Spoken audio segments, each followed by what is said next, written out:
माशाअल्लाह ला हौला वला कुव्वता इल्ला बिल्लाहिल अलिय्यिल अज़ीम। अऊज़ु बिल्लाहि मिनश शैतानिर रजीम। बिस्मिल्लाहिर रहमानिर रहीम। अस्सलामु अलैकुम नाज़रीन व मोमिनीन। आज हम जो वीडियो लेकर आपकी खिदमत में हाज़िर हुए हैं वो अस्माए अल्लाह हैं। अस्माए अल्लाह में से एक नाम है जिसके मानी है ताकतवर, ताकत वाला। यानी कि इन अल्फाज को मैं आपको बताने जा रहा हूँ। आपने इन अल्फाज को सुबह उठते ही पढ़ लिया करो।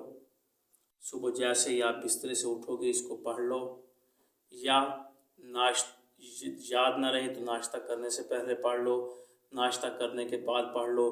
यानी पढ़ना सुबह सुबह है, किसी वक़्त भी आप पढ़ सकते हो। तो आप देखना आपके हालात तब्दील हो जाएंगे, आपकी हर हाजत पूरी होगी। पढ़ना क्या है कि बिस्मिल्लाहिर्रहमानिर्रहीम अव्वल व आखिर एक बार दफ़ा दरूद पाक पढ़ें, फिर पढ़ें या कवियो या कवियो या कवियो। ला तादाद में आप अल्लाह के इस नाम को पढ़ लें। इंशाअल्लाह आपकी जो भी हाजत होगी, जो भी ख्वाहिश होगी आपके दिल में, वो उसी वक्त पूरी हो जाएगी। यानी कि जैसे ही आप बिस्तर से उठेंगे तो आप पढ़ेंगे बिस्मिल्लाहिर्रहमानिर्रहीम या कवियो या कवियो या कवियो या कवियो। ये अल्लाह का अस्मा है, आप इसको पढ़ें। इंशाअल्लाह ताला आपको कामयाबी मिलेगी, आपकी हर हाजत पूरी होगी। खुदावंद आलम आपको और हमारा हामी नासिर हो। अल्लाह हाफिज़।